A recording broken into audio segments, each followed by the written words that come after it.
College football is back, and it feels oh so great. Kicking off with 11 games in Week 0 on Saturday, including Nebraska and Northwestern clashing in Dublin. Cornhuskers are 11-point favorites. Nebraska defeated Northwestern 56-7 last season before going on a 6-game losing streak, so do with it what you will with that information. Another Big Ten team in action, Illinois hosting Wyoming. The Fighting Illini are 14-point favorites. However, Illinois is 0-5-1 against the spread in their past 6 non-conference games.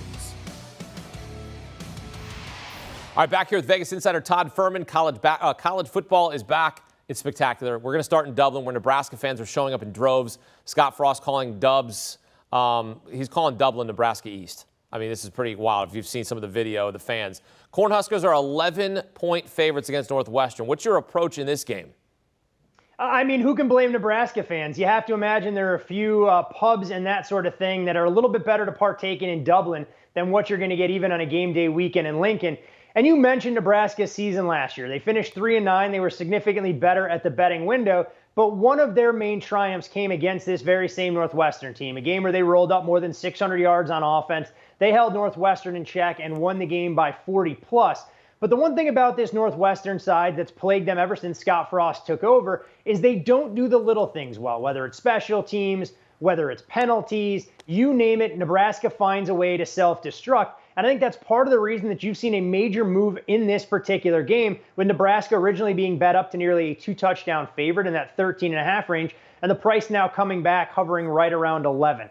Look, I don't love anything that's going on in Evanston right now. I think the honeymoon is officially over for Pat Fitzgerald and company. They had erratic quarterback play at best, and I think that could carry over into this season as well. Yes, they should be able to run the football with a talented tandem of backs behind an underrated offensive line, but they have to be significantly better defensively, and they're going to get tested by Casey Thompson, who comes in, the transfer from Texas. We'll see how fast he's able to grasp the offense from Mark Whipple, the former offensive coordinator at Pittsburgh. And they have some underrated receiving weapons as well, highlighted by Trey Palmer, an LSU transfer. Ultimately, I think Nebraska wins the football game, but I just don't trust this group yet to go out there and win and do so convincingly. I lean ever so slightly towards Northwestern. I'll make a case there. Again, at 14, it's a much different handicap than taking Purple Power plus the 11. All right, now let's get your top ATS wager for Week 0. What's the team and the number that stands out to you? So for me, I'm going to go to a game that you can watch on our very own network, CBS Sports Network, in the nightcap at 10:30 Eastern out in the Hawaiian Islands. And I'm going to lay the points with Vanderbilt, but I'm going to do so in the first half. I think Timmy Chang has been tasked with a full-blown reclamation project for his alma mater. This will be his first head coaching job in the Hawaiian Islands. And while I think he could be the right man for the job, it's going to be some rough growing pains for the Hawaii Rainbow Warriors this year. They're bringing in more than 50 fresh faces. They lose 8 out of the top 10 tacklers from this team defensively. They have a quarterback battle that they're going to wait until right around kickoff before they announce their starter. But I'm just not sure they're able to match up in the trenches, even with an SEC bottom feeder in Vanderbilt. Clark Lee knows his hands are going to be full this season trying to identify wins on the schedule. Vanderbilt has to treat this game like a must-win type scenario because they play Elon on deck and they could build a little bit of momentum before drawing Wake Forest. They dispelled any notion of a quarterback battle this offseason, naming Mike Wright the starter at SEC Media Days. And you look at what Wright can do, he's a little bit more erratic as a passer than Ken Seals, but his ability to extend plays with his legs, I think, can pay dividends here. This, for me, is a game where I believe Vanderbilt can dominate on both the offensive and defensive lines, something we're not going to say all that often about the Commodores, and I think we see it right from the opening kickoff in what could be a sleepy stadium, one that only has a capacity of about 10,000 fans. I'll look to lay the points in the first half with Vanderbilt, knowing that the full game number has taken off this week, moving from 6.5 upwards of approaching 10. Todd Fuhrman backing the Fighting Barton Simmons, our old co-worker we had here on CBS Sports HQ. All right, now let's get your top wager on a total. What game are you targeting? So this number, surprisingly enough, hasn't moved all that much during the offseason, unlike a lot of the games that we're going to talk about, not just for Week 0, but also next week as we inch closer to Week 1. And I'm going to go to Logan, Utah, and go under the total at 58.5 between Utah State and UConn.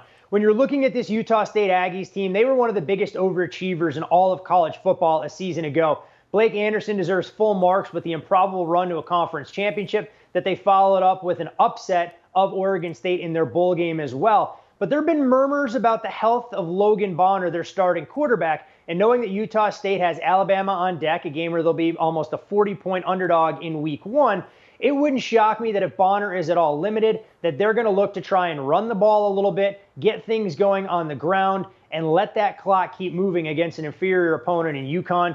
Jim Mora, though, this is a full-blown rebuild for him as well. Defensively, they were outside the top 100 in total defense. They were 115th in the country in passing defense. And things may not get that much better for the flagship program in the Nutmeg State. But at the same time, this total feels a little bit rich. I don't think we're going to see a lot of high-flying offense. I'll go under and look for both these teams to operate in fits and spurts in week 0. Look, we could still have a 52-3 game, and we still go under. I mean, that's what I was talking. That's what I was talking to people in our newsroom. I'm like, this Utah State could blow the doors off of UConn because they're one of the worst football programs in the nation. No disrespect, it's just where they're at. So, and you can still go over if they even get a touchdown. 52-7, they can still go under. See? We're doing work here. We're doing math. That's a little bit close for comfort. Let's hope if Utah State builds a 31-0 lead at the half that we can get a little running clock and maybe get that home a little bit more comfortably, somewhere in the ballpark of 42-7, so we don't have a full-blown sweat over the final 2 minutes if UConn is marching to try and get through the front door and put the game over the total. Some people like a sweat. Some people like that. I don't. Let's have it be over in the first quarter. That's why you always used to dog me on my first inning plays, and I said, let me get 100%. Rid of those. Right? 100%. I know you're in it for the quick fix, but I'd like a rocking chair game where I can put my feet up and crack an adult beverage long before the game goes final after 60 minutes. I hear you. Sprinkles are for winners. Let's get your tippy top money line sprinkle for week 0. Who are you backing? So I'm going to take a little bit of a shot in Conference USA between Florida Atlantic and Charlotte. Look, both of these coaches underachieved mightily, and I think both of them are very much on the hot seat. The honeymoon is officially over for Will Healy, the head coach of the 49ers, given he took this team bowling a couple of years ago, but they haven't been able to return since. You do have a veteran quarterback in Chris Reynolds, who I think can spread it around as well as almost any quarterback in the conference. The problem for the 49ers over their final 6 games last year, they gave up well over 40 points per contest, and it's part of the reason they finished 1-5. Meanwhile, on the other side for FAU, Willie Taggart's bunch, they look like they cashed in their chips for the entire final month of the season, and you wonder if that's a sign of things to come. N'Kosi Perry returns for what feels like his 37th year of major college football, and while Perry does have a couple of weapons at his disposal, specifically, Ford, who comes in as a USF transfer, I'm not sure that FAU should be a full touchdown favorite or even 7.5 in some spots. With a high total here, I think the 49ers will be in this game from start to finish. I'll gladly take a bit of a flyer that we can get an upset week 1 from Charlotte, and they can kickstart their campaign in style. Man, that's where I'd like to be in week 0. Boca Raton, watching that game. The 49ers take on FAU. That'd be nice with an adult beverage with Todd as we watch and win. Here's a look back at his week 0 wagers. Northwestern plus the points as they play that game in Dublin. We'll see if Nebraska shows up. Their fans have certainly showed up. Top ATS wager, Vanderbilt in the first half to cover 6 against Hawaii. You can see that game on CBS Sports Network. Top total to go under the total here is what he likes. UConn and Utah State at 59.5. And his top money line sprinkle, the Charlotte 49ers plus 222 against Florida Atlantic. All right, time now for my favorite portion of the program when we get our first college football parlay of the year. Todd, what do you have for us? Well, you know what? I honestly debated, Hakeem, what a money line parlay would pay with Florida State, a 42-point favorite against Duquesne, and North Carolina, a 42-point favorite against FAMU. But I didn't think that was quite enough to get your juices going for week 0. So I'm going to make you wait all day to a pair of the late games. One game we already talked about with Vanderbilt, who we're going to lay the points in the first half. We'll use that for a full game money line as one of our legs. But to crank this thing up a level or two, we're going to head to the college football hotbed that is Las Cruces, New Mexico, for the start of the Jerry Kill era. We've seen this number come down a ton from where it opened this offseason with Nevada, right around a 16-point favorite, now barely more than a touchdown chalk. The Wolfpack are going to find life very difficult without Jay Norvell. You lose an NFL quarterback in Carson Strong amongst a variety of other weapons. New Mexico State going to shorten the game, look to limit possessions. I think they'll be able to run the football effectively. And what says kicking off week 0 than expecting 2 teams that might win a combined 4 games all year, and Vanderbilt and New Mexico State to be that money line parlay we need to get to the window. Hey, all I care about, we got a little 2 legs there.